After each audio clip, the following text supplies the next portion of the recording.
दोस्तों, जिस तरह कोरोना महामारी ने दुनिया को धीरे धीरे अपनी चपेट में ले लिया, ऐसे ही एक बीमारी ने मेरे बैंगन, टमाटर और मिर्च के पौधों को अपनी चपेट में ले लिया है।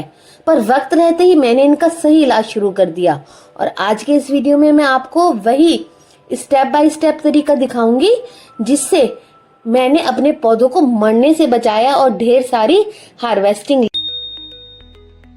दोस्तों देखिए, ये मेरे सारे जो टमाटर के पौधे हैं, इनकी पत्तियां पीली पड़ रही हैं, मुड़ रही हैं, सिकुड़ रही हैं, इन पे छोटे छोटे धब्बे भी पड़ रहे हैं। लेकिन अगर हम समय रहते इन लक्षणों को नहीं पहचानेंगे तो धीरे धीरे पूरा पौधा सूख सकता है और हमारी सारी मेहनत बेकार हो सकती है।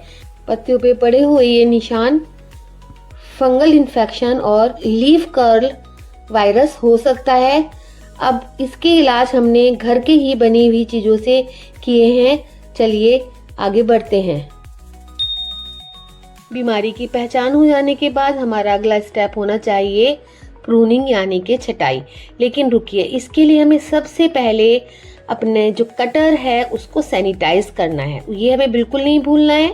इसके लिए हम हाइड्रोजन पेरोक्साइड या फिर आपके पास जो भी सैनिटाइजर डिटॉल वगैरह हो आप उससे भी कर सकते हैं। अदरवाइज आप एलोवेरा लीफ से भी इसको साफ कर सकते हैं। अब मैं इन सूखी बीमार पत्तियों को सावधानी से हटा रही हूँ क्योंकि ऐसा करने से पौधे की एनर्जी अब बीमारी से लड़ने में नहीं बल्कि नई और स्वस्थ ग्रोथ लाने में लगेगी। बस याद रखिएगा कि कटर हमेशा तेज धार वाला हो ताकि टहनी पर कोई भी गंदा कट ना लग जाए। ये स्टेप पौधे को बीमारी से लड़ने से बचाएगा और पौधे की एनर्जी भी। अब जो मैं एक जादुई तरीका इस्तेमाल कर रही हूँ ये बहुत पुराना और असरकारक है। यहाँ मैंने 15 लीटर पानी में 2-3 दिन से खट्टा किया हुआ आधा कप दही डालकर अच्छे से मिला दिया है। दही के साथ ही मैंने 2 चम्मच गुड़ का चूरा भी मिला दिया था। ये अच्छे से फॉर्मेंटेड है और अब ये तैयार है एक बेहतरीन फंगीसाइड यानी कि फफूंदीनाशक का। इस दही में होता है लैक्टिक एसिड जो कि हमारे पौधों के लिए एक बेहतरीन फफूंदीनाशक होता है और गुड़ करता है कैटालिस्ट का काम जो अच्छे बैक्टीरिया को तेजी से बढ़ाएगा। इससे हमारी मिट्टी की पावर भी बढ़ती है और पौधा बीमारी से भी लड़ने में सक्षम हो पाता है।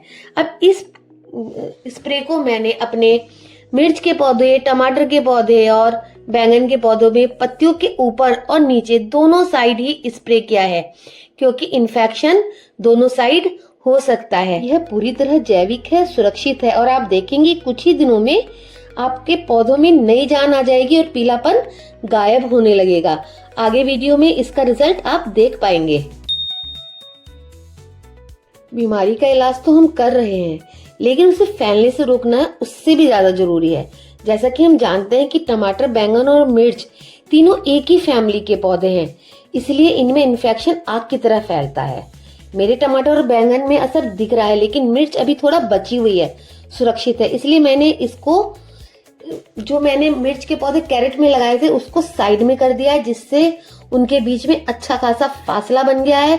इससे हवा का सर्कुलेशन बना रहेगा और इन्फेक्शन आपस में फैलेगा भी नहीं क्योंकि हवा मिलने से पत्तियों पर नमी नहीं ठहरती जिससे फंगस पनपने का खतरा कम हो जाता है। अगर आपके गार्डन में भी कोई पौधा बीमार है तो उसे और पौधों से थोड़ा दूर करके रख दें। ये छोटी छोटी सावधानियां आपके पूरे बगीचे को उजड़ने से बचा सकती हैं।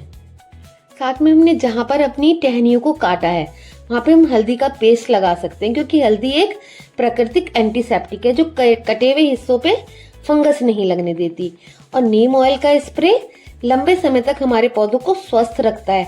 हर 15 दिन में हम अगर इसका स्प्रे करते हैं तो ये प्रोटेक्टिव लेयर की तरह काम कर।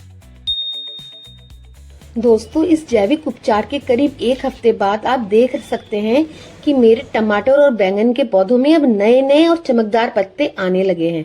क्योंकि मैं पहले ही प्रूनिंग कर चुकी थी तो अब उतनी लीव्स तो नहीं आएंगी, लेकिन हाँ फिर भी उससे मुझे एक फायदा ये हुआ है कि मेरे टमाटर बहुत अच्छे से पकने लगे हैं, लाल लाल होने लगे हैं।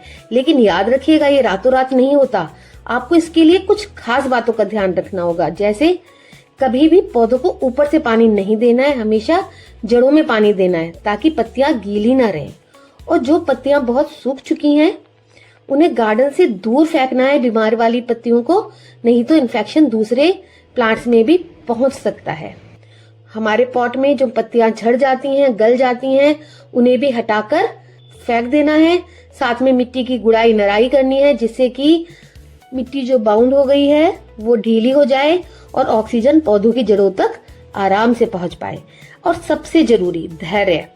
जैविक तरीके से जो असर होता है वो थोड़ा समय लेता है, पर हमारे पौधों और हमारी सेहत के लिए सबसे बेस्ट है।